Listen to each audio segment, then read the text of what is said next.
Welcome to Craving the Heat, where desire takes the lead and every story leaves you wanting more. Don't forget to like, subscribe, and share your thoughts in the comments and keep up with our latest naughty stories. The nights had grown unbearable. My son, Nathan, had recently turned 5, and he had developed this insatiable need for attention at the most inconvenient hours. Every night, like clockwork, he would cry out for me, tug at my arm, or climb into bed despite my protests. I was exhausted, emotionally and physically drained, and every attempt to get a decent night's sleep ended in failure. It wasn't just the sleepless nights. There was a tension building in my marriage, subtle at first, almost imperceptible. My husband, Daniel, was distant. He blamed work stress, I blamed sleep deprivation, and somehow our love had become a series of careful gestures instead of spontaneous warmth. Our conversations were polite, our touches obligatory. I longed for a spark I couldn't find at home. Then, one rainy evening, everything shifted. I had taken Nathan to the local library, hoping the bright lights and stories might lull him into calm. That's when I met him, Ethan. He was a volunteer organizing the children's reading hour. Tall with dark, thoughtful eyes and a smile that made the room warmer than the overcast sky outside. He moved with an ease I envied, speaking softly to the kids, but glancing at me occasionally in a way that made my chest tighten. Over the next few weeks, our paths continued to cross. Every encounter seemed accidental, but charged with subtle energy. He would ask how Nathan was, offer tips for bedtime routines, or suggest a new bedtime story.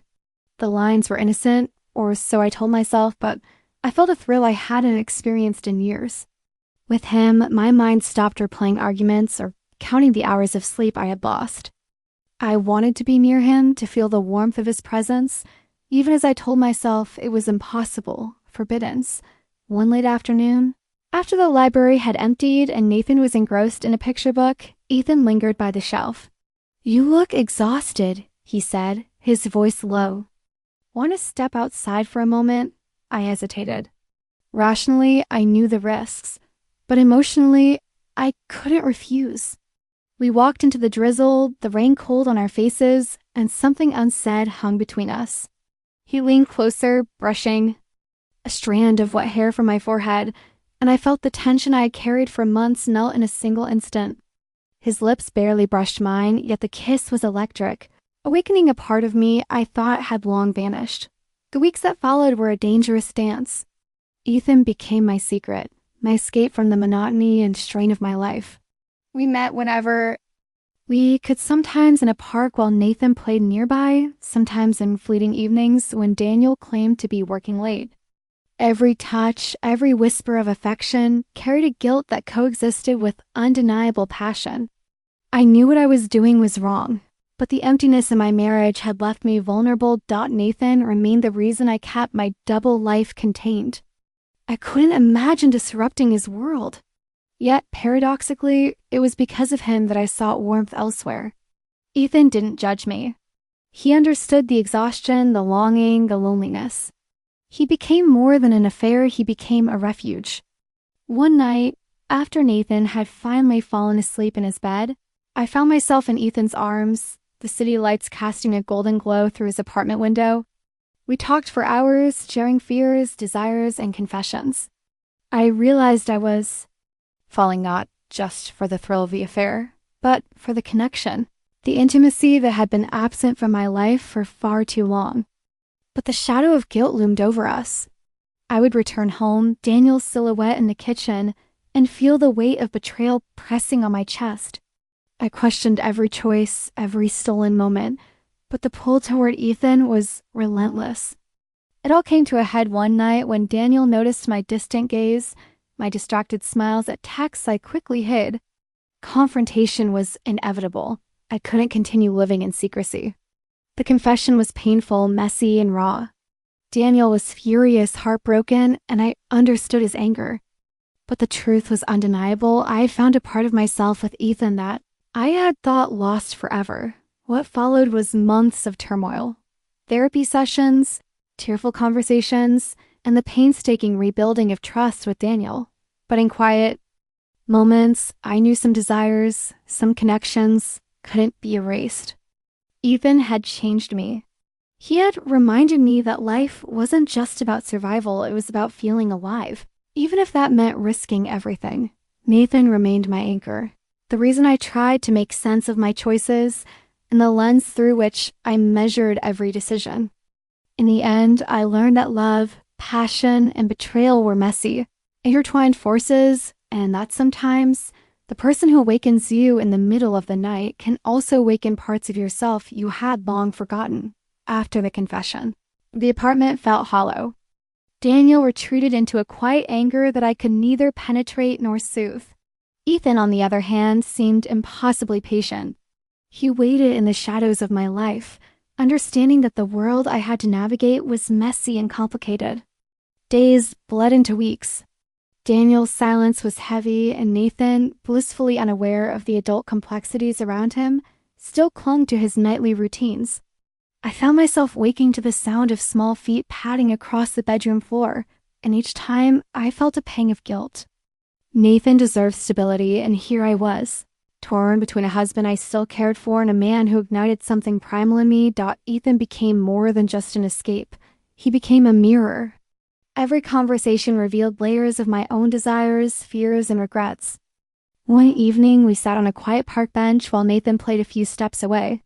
The autumn wind curled leaves around our feet, and Ethan's hand brushed against mine. "I hate that it has to be like this," he said softly. "But I can't help feeling alive when I'm with you." I swallowed hard, the words resonating in the hollow places of my heart. "I know," I whispered. "And I can't ignore it either, even though I want to." The following months were a tightrope walk. Every smile, every touch from Daniel carried the weight of suspicion. I noticed subtle changes in him, a lingering gaze when I came home late, a sharper tone when I fumbled, even minor details. I wanted to end things with Ethan to salvage my marriage, but every attempt left me restless, longing, and unsatisfied. One rainy night, after putting Nathan to bed, I found myself sitting in Ethan's car in an empty parking lot. The rain streaked the windshield, creating a distorted world outside. We didn't speak at first, words were unnecessary. He pulled me close, and I felt the quiet desperation of two people caught in a storm of their own making. "You could leave," Ethan said finally. "I wouldn't stop you." I shook my head, tears brimming. "I can't. Not yet. Not while Nathan." My voice trailed off. "You love him," Ethan said simply. "And you should. But you also have to love yourself, even if it scares you." It was a truth I had been avoiding. I had been sacrificing myself, my passion, and my happiness for the illusion of perfection. Ethan didn't demand anything of me. He simply reminded me that desire, intimacy, and connection were not sins. They were human. At home, Daniel began to soften. Therapy sessions became more productive, conversations less confrontational. I realized that my husband was not the man who had stopped loving me. He was a man hurt, confused, and struggling to reconcile betrayal with the years of love we had shared. But the pull toward Ethan never waned. I found moments where our lives overlapped in subtle ways, a text during Nathan's nap, a meeting at the library while Daniel was at work, a fleeting glance in a crowded cafe. Each encounter was a reminder that I'd rediscovered a part of myself long buried beneath duty and expectation. The tipping point came unexpectedly. One Sunday afternoon, Daniel took Nathan to his parents' house, giving me a rare few hours alone. Nathan arrived, and we found ourselves sitting on the balcony. The city spread below us like a map of choices, mistakes, and possibilities. "I don't want to be your secret anymore," Ethan said. His eyes held both longing and caution. "I want to be everything you're afraid of." I swallowed the lump in my throat. "And I want that too," I admitted. We didn't talk about the future, about consequences, or about Daniel. For a few hours, the world narrowed to just the two of us, the intensity of our connection, the ache of desire, and the undeniable truth that passion had a price, but life always demanded a reckoning. Nathan's laughter echoed through the apartment. When Daniel returned and the sight of my son reminded me of my responsibilities, of the life I had built and could not simply abandon. I knew I had to choose not between love and lust, but between safety and freedom, between guilt and authenticity. In the end, I realized that infidelity had not just been about Ethan. It had been about discovering myself in the spaces where I felt unseen, unappreciated, and starved for passion. Ethan had been a catalyst, a mirror, a temptation I could not ignore, but he had also shown me that desire was not shameful. Only human. Months later, I found a fragile balance. Daniel and I began to rebuild, slowly, with honesty and therapy. Ethan remained a memory, a symbol of what it meant to feel fully alive again. And Nathan, innocent, joyful, demanding, was the center of my world, the anchor that kept me tethered to reality even as I remembered the fire that had burned so brightly, so dangerously in the nights I thought I could never survive. Even now, when Nathan cries in the middle of the night, I think of those stolen moments with Ethan, not with longing, but with the bittersweet understanding that life is messy, passion is complicated, and sometimes we discover ourselves in the most unexpected ways. The following months were a turbulent blend of passion, guilt, and self-discovery. Even though I had consciously pulled away from Ethan, his presence lingered in every quiet moment, in the way my body remembered his touch and the memory of his intense gaze. I found myself caught between worlds: the predictable, fragile safety of my marriage and the dangerous, intoxicating pull of a man who had awakened something long dormant in me. Daniel tried. He really did. There were nights when he would sit beside me on the couch after Nathan had fallen asleep, holding my hand as we watched old movies or simply sat in silence. We were trying, painfully, to rebuild trust. Yet, each time I smiled at him, I couldn't ignore the lingering ache in my chest, the memory of Ethan's hands on my skin, the warmth of his lips against mine. I hated that it hurt this way, hated that desire had a power over me even as I tried to love my husband. And then Ethan reappeared, as if summoned by the invisible thread that always connected us. I ran into him at a bookstore, our usual corner of calm among the chaos of life. He was alone this time, his dark eyes locking onto mine with that same intensity that had left me breathless months before.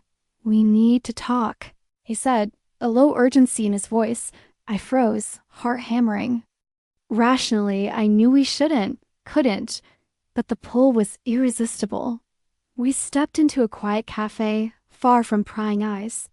Ethan leaned across the table, voice barely above a whisper. "I can't stop thinking about you," he admitted.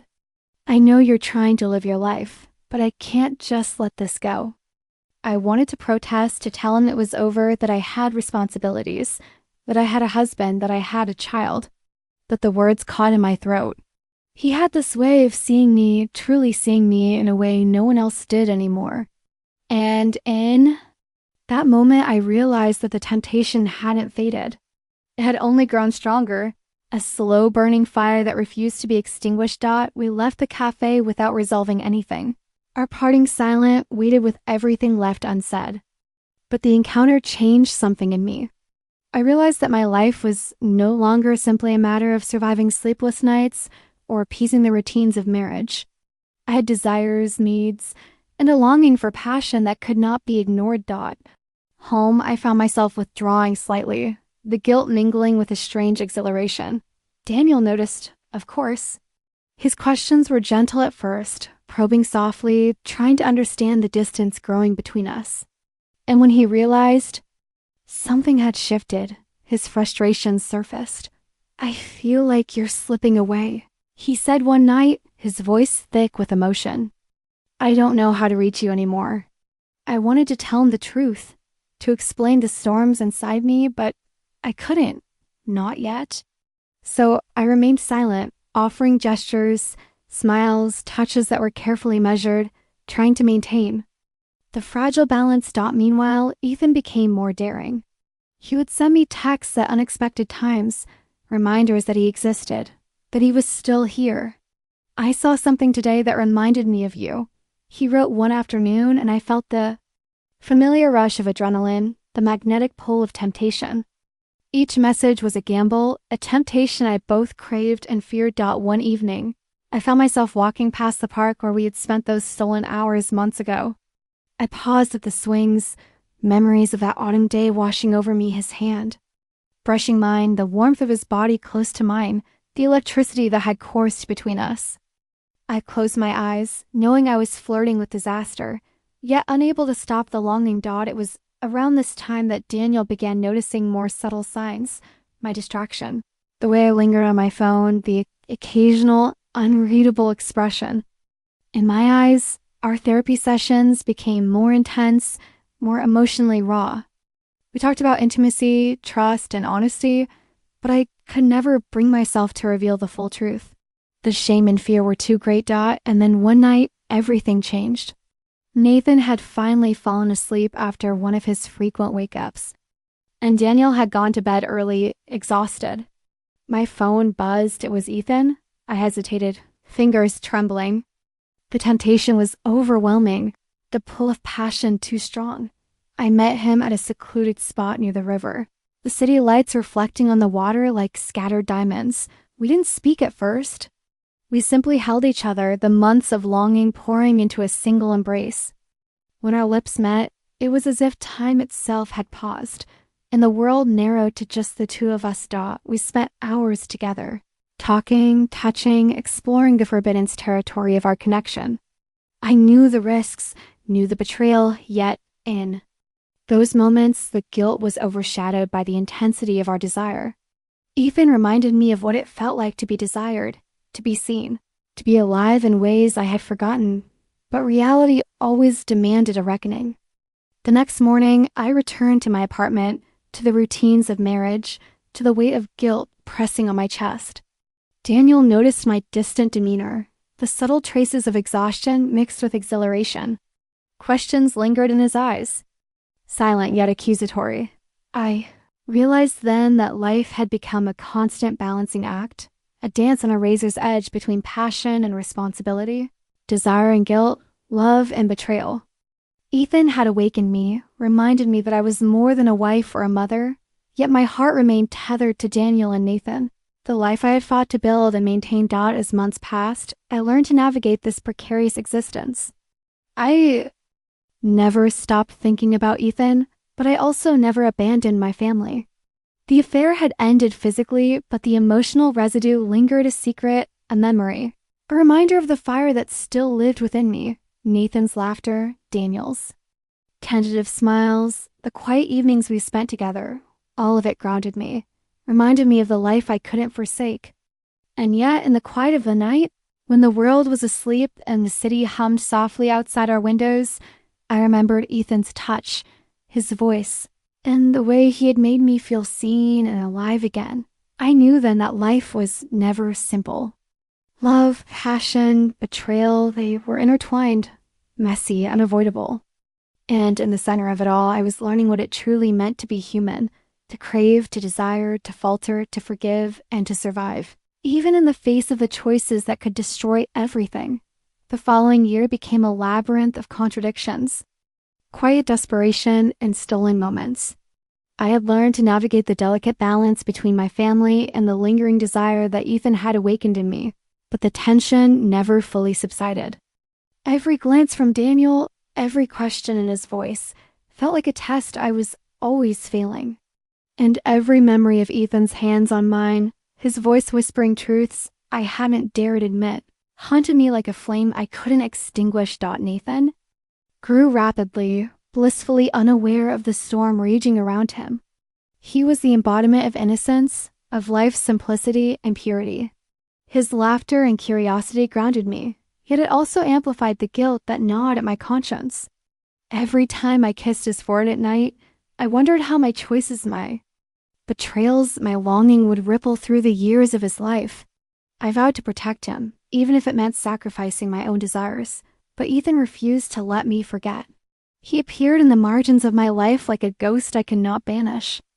A chance encounter at a coffee shop, a brief message that carried the weight of months of longing, a fleeting touch when our hands brushed by accident. Each encounter reignited a fire I thought I had smothered. The ache for him became a constant undercurrent, and I found myself dreaming of him, replaying moments that were forbidden yet intoxicating. Daniel, too, was changing. Our therapy sessions became more confrontational. as the invisible rift between us widened. He was perceptive more than I had given him credit for, and he began questioning the space in my heart that seemed reserved for someone else. His love was patient but insistent, seeking understanding, seeking connection, seeking me. And in his eyes, I saw not just anger or suspicion, but longing, vulnerability, and a quiet plea for honesty. One night, after Nathan had finally succumbed to sleep, Daniel approached me with a softness that unsettled me. "I can't shake the feeling that you're somewhere else in your mind," he said. His hand reached for mine, tentative yet firm. "I want to understand. I want to help, but I need you to be honest with me." The words landed heavily.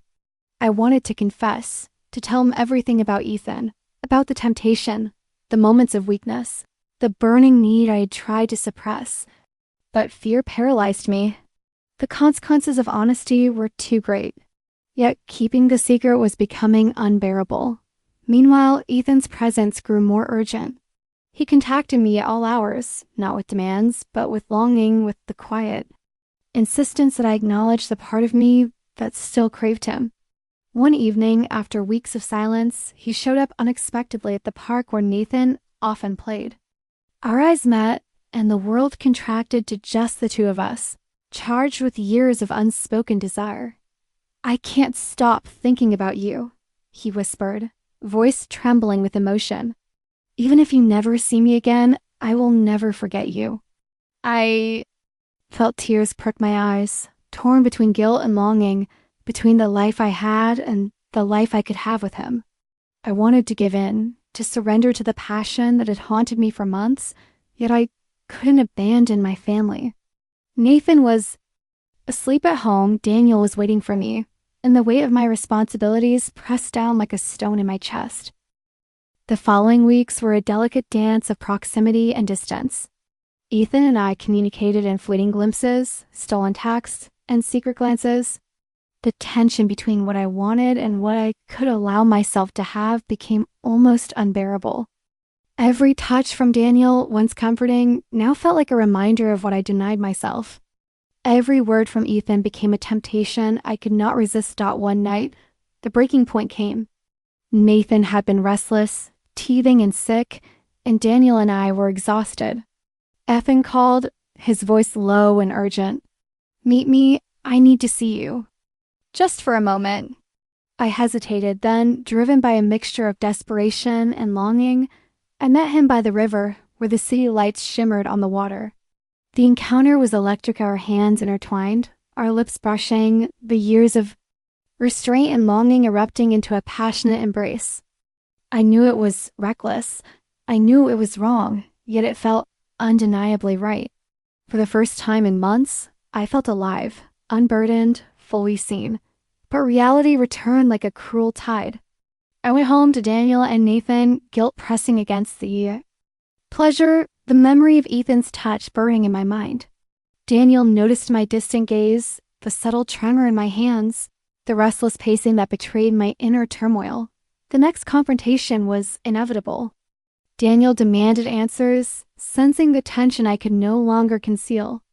In a moment of fragile honesty, I admitted the truth, not all the details, but enough to shake the foundations of our marriage. Daniel's face went pale, his eyes hard, with anger, then soft with heartbreak. "I loved you," he whispered. "I still do.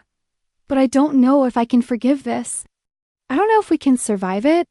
The months that followed were some of the most painful I had ever experienced. Daniel and I tried to rebuild, with therapy, with small gestures of intimacy, with painstaking honesty. Ethan became a memory, a ghost of desire that I could neither fully forget nor fully embrace. Yet, through the pain, I discovered resilience. I learned that passion and betrayal could coexist with love and responsibility. I learned that I could survive heartbreak, that I could navigate desire without losing myself completely, that I could be a mother, a wife, and a woman with needs and longings that were valid, even if complicated. Nathan continued to grow, oblivious to the storm surrounding him, and in his laughter I found healing. Daniel and I rebuilt slowly, cautiously, learning to love again with open eyes. And though Ethan remained a part of my past, the memory of him was a reminder that life was messy, passionate, and unpredictable, and that in the heart of chaos, I had discovered the strength to survive, to love, and to truly feel alive once more.